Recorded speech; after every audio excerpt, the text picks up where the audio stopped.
The starting point in science is observation. What you are seeing here is what happened to the North Tower of the World Trade Center, the second of 3 buildings to collapse on 9/11/2001. I use the word collapse, but words can be deceptive. What do you really see happening here? There's a tremendous amount of falling debris, but under the canopy of debris, do you see the rapid sequence of explosive ejections of material? Some of the jets have been clocked at over 100 miles per hour. I will call them explosions because it's hard to find other words that describe what we are seeing here. The explosions are not isolated and few. They are continuous and widespread. They move progressively down the faces of the building, keeping pace with the falling debris. Perhaps you can imagine a natural cause, but I can't. Notice that the explosions are occurring on multiple floors at once, over a wide zone, not in a floor-by-floor sequence that might be explained by pancaking collapse. Notice there are explosions far below the point of collapse. Some are isolated and focused. These are often referred to as squibs and are commonly seen in controlled demolitions. However, this is not a standard controlled demolition. The building is being progressively destroyed from the top down by waves of explosions, creating a huge debris field. The destruction is in waves, not just in one wave. Most obvious is a rapid sequence of explosions near the visible corner of the building. But simultaneously we can see another wave of explosions much further down the face of the building under the canopy of falling debris. Notice that both waves of explosions progress down the face of the building, nearly keeping pace with the falling debris just a few feet away. Slabs of concrete did not fall to the ground and smash to dust. There is almost no concrete in the rubble pile.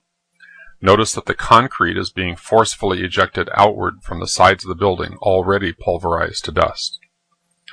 Notice that embedded in the dust clouds are huge girders and entire sections of steel framing that are being hurled out of the building. The horizontal speed of some of the girders has been clocked at over 70 miles per hour.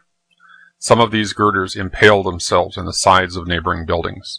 Some landed as much as 2 football fields away from the base of the tower. What could hurl heavy girders with such force and give them such speed?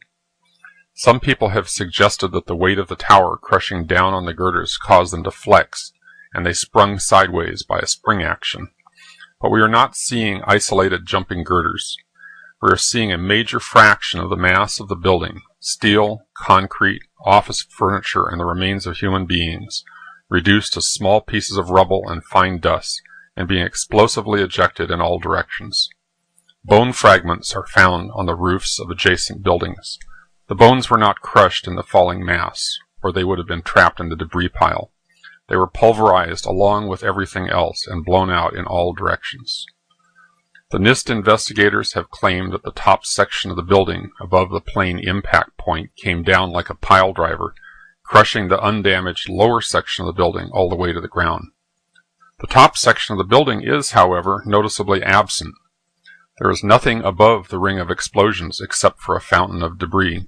Can you see a pile driver? It does not appear that the building is being crushed by anything. The waves of destruction and explosive ejections of material are occurring over a wide zone that continues all the way to the top of what remains of the building. The scientists at NIST did not model the collapse of the towers. Their analysis was gravely flawed in many ways, but the biggest flaw was that the scope of their investigation was artificially limited. They took their analysis only to the point of initiation of collapse, as though all that followed was inevitable and needed no explanation.